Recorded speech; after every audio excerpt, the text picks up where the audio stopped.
complained about, you know, yes, the importance of not doing that. Otherwise, we find ourselves underwater one day. Let me also shock you for that. We'll be buried alive. Let me shock you for that. You don't buy a generator unless you get a license from ECN. Okay. Now we buy generators. Here, Jonathan, please. Yes. Let's hear you. Here, Jonathan. I'm happy to talk to you. Living archive. So. Hello, can you hear me? Yes, we can hear you. Okay, so I was just talking about the need for us to have more urgent, radical, and out-of-the-box measures from our government. Hello? Yes. Yeah, so, I mean, the NGOs are here, ready to be mobilized. BengoNet is there, the Benue NGO network, in this important work of sensitization. Dr. Jibuno talked about short-term, medium-term solutions. And like I said before, we've gone around, going around, and we're not seeing emergency work being done to clear the drainage systems or anything like that.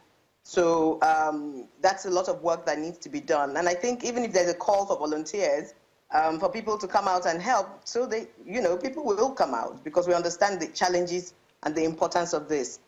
I just like to urge we engage more. I think the government should engage more the people and call for people to volunteer. If they need to come out and volunteer and help clear out the waterways, we need a more comprehensive waste management system. Because, I mean, my family lives here and we don't see, it's not like Lagos where you see trucks coming in every day to pick up waste or every week. You know, people dump waste wherever they can because those channels are not there. These buckets or whatever that the Honorable Commissioner is saying were put around, I don't see them. And they're not, we don't see them, they're not prominent enough. In the neighborhood that I know, in North Bank, you hardly see any kind of way to dispose of waste in a proper way. So people just get these wheelbarrows and dump the waste indiscriminately. So again, it's back to the government. You need to provide proper infrastructure for disposing of waste, educating the people. The NGOs are here to help engage. We will put out the flyers if you want us to do that. We'll put out the work. We'll even try and raise money from other places to help us do this work. Let's do it together. I think, yes, there's some work being done, but we need a lot more being done. Thank you. Okay. Now, we have some reactions here. This one is from Mustafa Migawa, who says, short and sharp, as long as people keep building on water channels, the flood will continue. Full stop. Festus Akimboewa says, why can't we cover all our drains to prevent them from being attacked by rubbish dumpers? BK says, no thought to what is being dumped in our rivers and the impact on marine life. Total disregard for the environment. Yes, and we're going to eat those fish coming from the rivers where we have dumped all this rubbish. Haha. Yeah, and Peace Ambassador says the state lacks any meaningful waste disposal policy, despite the high probability for disasters like this. So even states have to start looking about waste disposal. I asked you a question earlier, and I'm bringing that question back again because someone said you didn't answer that question. That Sheriff Jacob, the first question you asked was, what has been done since you came in? But the other, he also asked, because the first question that was asked was not answered. Was the previous administration doing orientation? As in when you came, you said you lived there. Yeah. Were they educating the people via radio and all that about the environment, about the floods?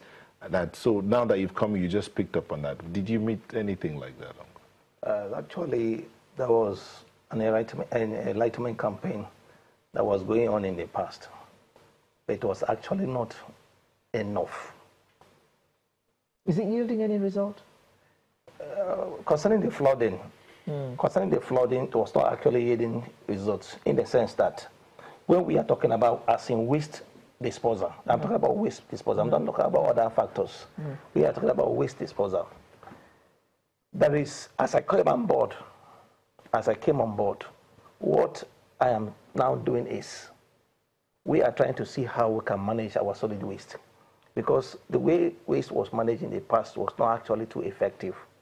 So as I came on board, we're trying to put a solid waste management system that will be strong on ground, that will take care of this. It is still in the pipeline. Okay. We are working it out for implementation. Is there a policy or you're still working on the policy? Yeah, it's a policy that we are working on. Okay. We are still working on it. Okay. Yes. Now, Doctor, looking at Nigeria as a whole, because this is a Nigerian issue, it's not just Benue issue at all. We've had floods in Lagos, we've had in Kaduna, we've had in Benue, and God knows where the next one is going to be, because we understand that the rains are still coming big time. Do you think that there's enough orientation going on so that the Nigerian, wherever he lives, will understand that if XYZ is not done, when it rains, we're going to be underwater, and some of us are actually going to die?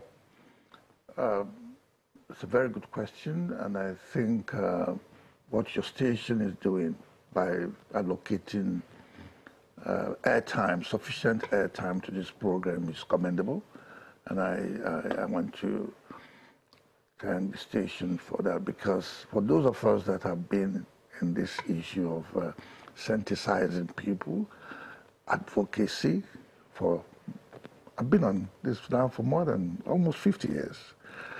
It's been a long journey, a difficult one.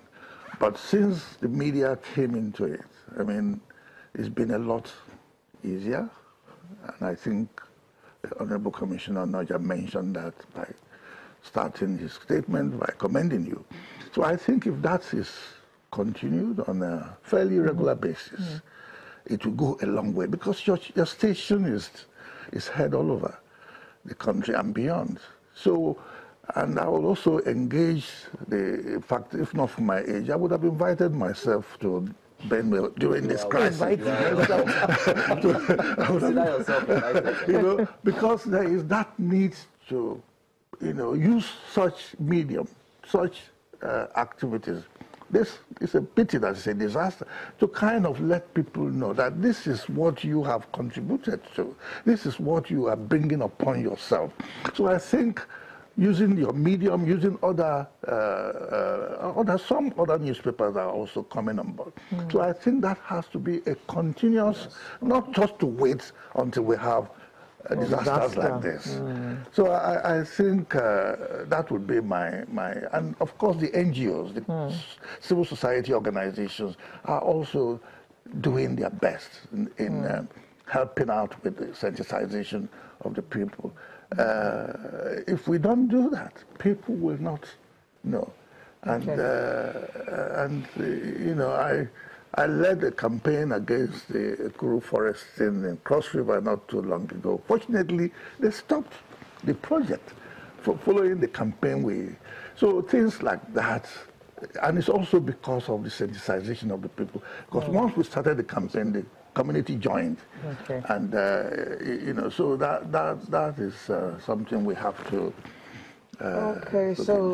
Sustained campaigns to let the Nigerian know that he actually contributes to what happens to him, especially when the rains start coming in the proportions we have been seeing them in 2017.